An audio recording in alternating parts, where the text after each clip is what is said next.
पिछले बार आप लोगों को बताया गया था कि संसाधन का वर्गीकरण कितने रूप में किया गया, चाहे वह उत्पत्ति के आधार पर हो, चाहे वह उपयोगिता के आधार पर हो, चाहे वह विकास के आधार पर हो, ठीक है, और चाहे यह स्वामित्व के आधार पर हो। तो संसाधन का वर्गीकरण करने के बाद आज का जो टॉपिक होता है उस टॉपिक का नाम है आपको संसाधन नियोजन। और आज इसी टॉपिक को आपको पढ़ाते हैं कि संसाधन नियोजन क्या होता है। और जब हम आपको शुरुआत किए थे तो उस समय आपको बताए थे कि नियोजन जो शब्द होता है यह आपको इकोनॉमिक्स में मिलता है, जहां पर वहां पॉइंट से यानी टॉपिक का जो नाम रहेगा वो रहेगा आपको आर्थिक नियोजन, जबकि ज्योग्राफी में यह टॉपिक है उस टॉपिक का नाम है आपको संसाधन नियोजन। तो सबसे पहले ये जानेंगे कि संसाधन का मतलब ही आपको बता दिए थे वस्तु, ठीक है, चाहे वह वस्तु हो, चाहे वह सेवा हो या किसी रूप में क्यों ना हो, जिसका हम लोग प्रयोग करते हैं, ठीक है, हम लोग जिसका प्रयोग करते हैं, चाहे वस्तु हो या किसी प्रकार का अन्य सेवा ही क्यों ना हो, वो सारे को आपको संसाधन कहते हैं। लेकिन यहाँ पर एक शब्द आपको जोड़ दिया है संसाधन नियोजन।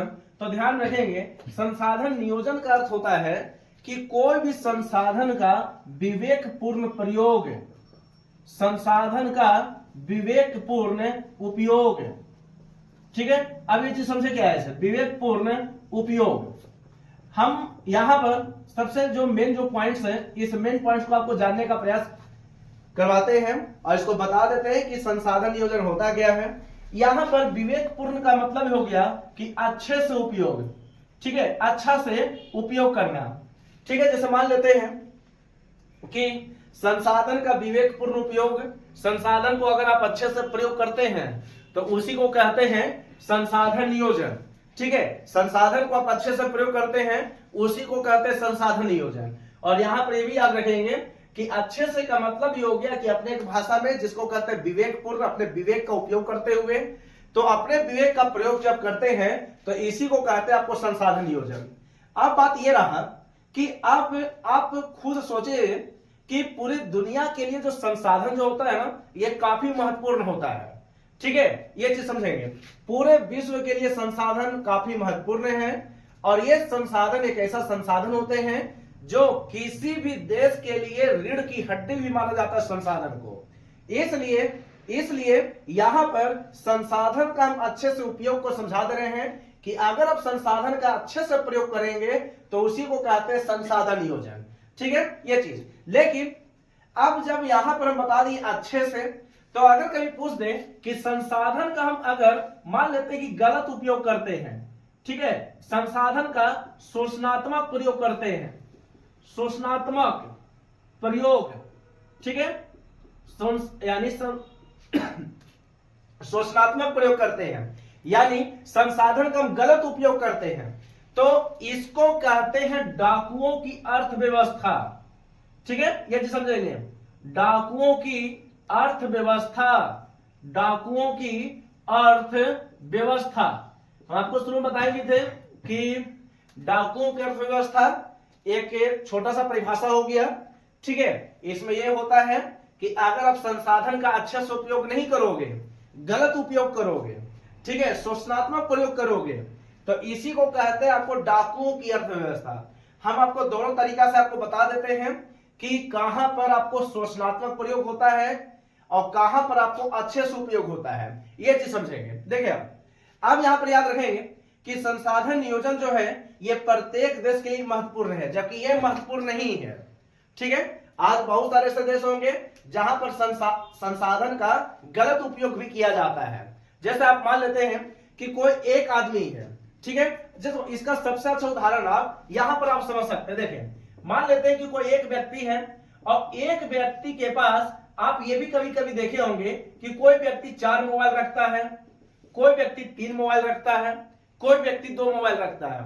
आप खुद सोचो कि मान लेते हैं कि अगर अचानक सब पर कॉल आ जाए एक बार, तो ऐसा नहीं कि सबसे वो बात कर लेगा एक बार में, ठीक है, क्योंकि सबकी भाषा अलग अलग रहेगा, सब अलग अलग परेशानी बताएगा, सबका अलग अलग बोली रहेगा, ठीक है। आप यहां पर भी देख सकते हैं कि एक पर्सन ऐसे भी होते हैं जो 4-4 मोबाइल लेकर चलते हैं, ठीक है। या कभी कभी आप ऐसे भी देखे होंगे कि मान लेते हैं कि घर पर कोई नहीं है और नल चल रहा है, घर पर यानी रूम पर कोई नहीं है, पंखा चल रहा है, तो अब खुद सोचो कि उस संसाधन का अच्छा उपयोग नहीं है, संसाधन को दुरुपयोग है।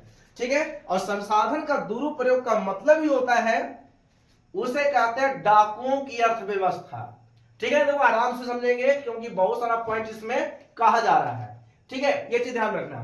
संसाधन का अगर शोषणात्मक प्रयोग करते हैं, उपयोग करते हैं, तो इसको कहते हैं डाकुओं की अर्थव्यवस्था, जिसमें कई ऐसे व्यक्ति आपको मिलेंगे जो संसाधन का दुरुपयोग करते हैं।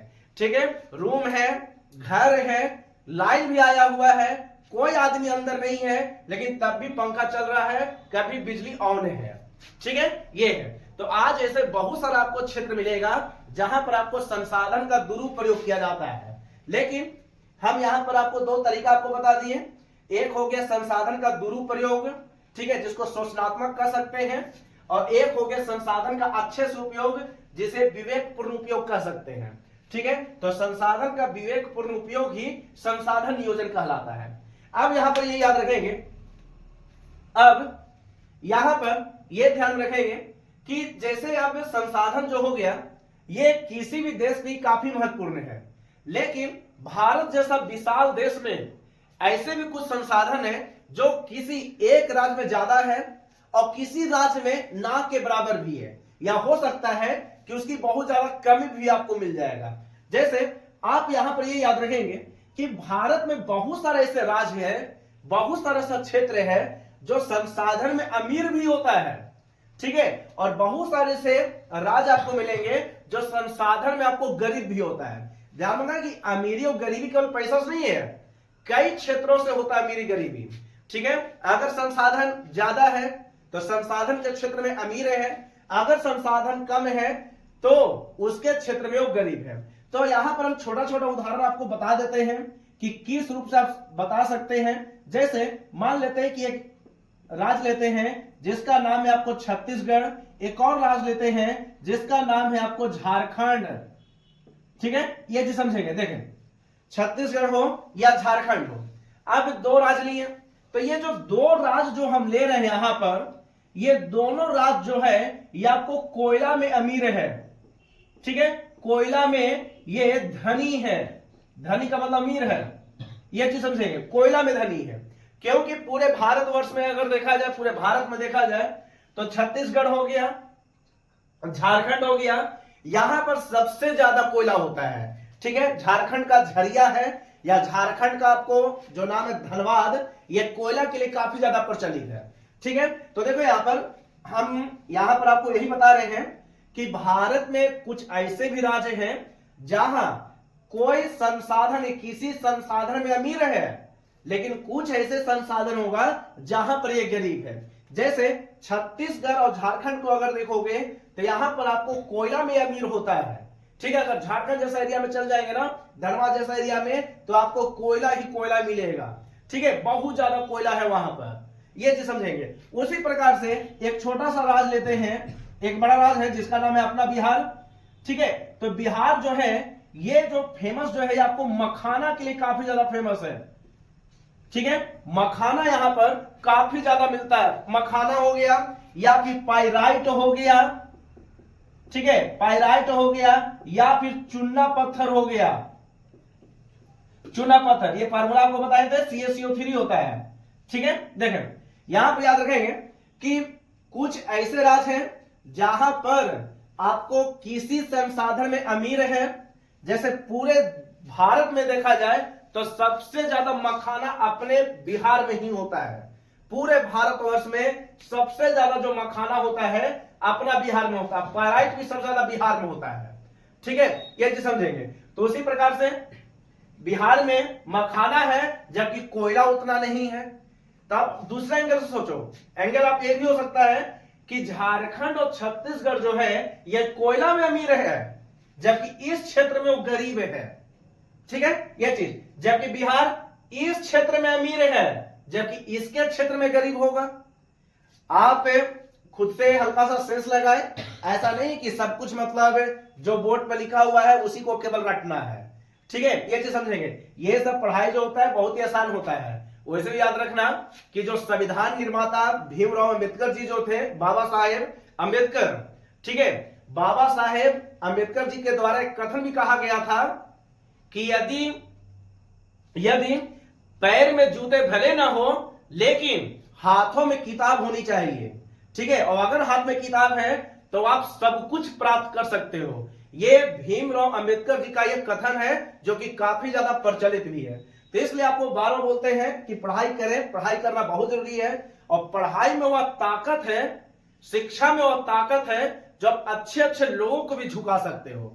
इसलिए शिक्षा बहुत जरूरी है, पढ़ाई बहुत जरूरी है, ठीक है। ये चीज आपको समझना भी है, अभी तो स्टार्टिंग है लेकिन बहुत कुछ आपको पढ़ना है, ठीक है। दिमाग में ये नहीं रखना है कि सर हम 10th में हैं, बाद में हम पढ़ लेंगे। तो ध्यान रखना है कि कोई भी भविष्य नहीं जानता है कि बाद में क्या होगा, ठीक है। लेकिन आप यहां कुछ जान रहे हैं, जो भी आपको टॉपिक पढ़ा रहे हैं इस टॉपिक को आपको समझते रहना है संसाधन नियोजन में। और संसाधन नियोजन में जो छत्तीसगढ़ हो गया ये कोयला के लिए प्रचलित है, जबकि बिहार जो हो गया ये मखाना, पायराइट, चुन्ना के लिए प्रसिद्ध है, ठीक है। इस सब में आपको अमीर है। जैसे एक और अगर हम राज्य लेते हैं, मान लेते हैं कि हम ले लिए जिसका नाम है आपको राजस्थान, ठीक है, राजस्थान। अब राजस्थान में क्या मिलेगा, तो सौर ऊर्जा ज्यादा मिलेगा वहां, ठीक है, क्योंकि बालू है ज्यादा और सौर ऊर्जा की मात्रा जो है ये सबसे ज्यादा मिलेगा, ठीक है, ज्यादा होता है यहां। अब इसी का उल्टा आप देखो तो सौर ऊर्जा में अमीर राजस्थान,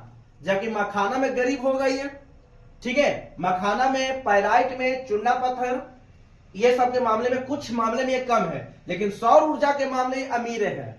तो ध्यान रखेंगे कि अमीरी एवं गरीबी केवल पैसों से नहीं देखा जाता है, यहां पर आपको संसाधन से भी देखा जा रहा है कि कौन सा राज्य आपको अमीर में आता है, यानी संसाधन में अमीर है, और कौन सा राज्य आपको संसाधन में आपको गरीब है, ठीक है। ये चीज समझेंगे। यहां पर जो मेन जो बातें हैं ये चीज आपको बता रहे हैं कि संसाधन नियोजन का मतलब हो गया कि अब जितने भी संसाधन है अगर हम उसको अच्छे से उपयोग करते हैं तो उसको संसाधन नियोजन कहेंगे।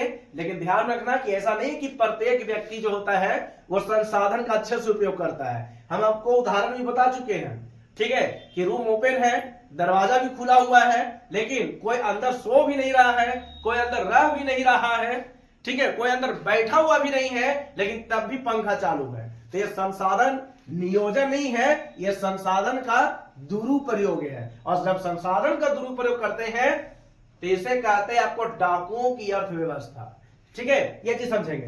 तो यहां पर जो हमारा जो पॉइंट्स हुआ, इस मेन पॉइंट को आपको समझना है कि संसाधन नियोजन क्या है, ठीक है। और संसाधन नियोजन पर पूरे देश भर का मतलब बहुत लोगों का ध्यान भी है कि हमको संसाधन को अच्छे से उपयोग करना है, संसाधन को बढ़िया से बचा कर भी चलना है, ठीक है। संसाधन को हमको बचा कर भी चलना है, क्योंकि अगर संसाधन रहेगा तो संभव है कि आने वाला दिन में किसी प्रकार का दिक्कत नहीं होगा, ठीक है। यह चीज समझेंगे। जैसे हम अगर मान लेते हैं कि अभी तो इतना सारा उदाहरण हो गया, बहुत सारे से राज्य हैं जो किसी न किसी मामले में अव्वल होगा, ठीक है, किसी न किसी मामले में वह अमीर होगा। जैसे मान लेते हैं कि हम अब जम्मू कश्मीर ही ले लें, ठीक है, तो ये भी किसी न किसी मामले में अमीर हो सकता है। जैसे यहां पर आपको केसर मिल सकता है, यहां पर आपको सेब मिल सकता है, क्योंकि ये भी तो संसाधन है। संसाधन का मतलब ही आपको बताए थे कि जिसका हम लोग प्रयोग करते हैं उसी को संसाधन कहते हैं। केसर का प्रयोग करते हैं, सेब का प्रयोग करते हैं, यानी फल वाला जो सेब है उसका प्रयोग करते हैं, ठीक है। ये चीज समझेंगे। तो यहाँ पर जो मेन जो पॉइंट्स है ये चीज आपको जानना है, जरूरी है। और यहाँ पर जितने भी पॉइंट्स हैं ये चीज आपको संसाधन नियोजन के अंतर्गत आ भी सकता है और ना भी आ सकता है। ना आने का कारण यह है कि अगर हम गलत उपयोग कर रहे हैं तो गलत उपयोग करना डाकुओं की अर्थव्यवस्था कहलाता है, जबकि अगर सही उपयोग कर रहे हैं तो उसे कहते हैं आपको संसाधन नियोजन कहते हैं, ठीक है। एक बात याद रखना कि पढ़ाई बेहद ही जरूरी है, बहुत ही जरूरी है।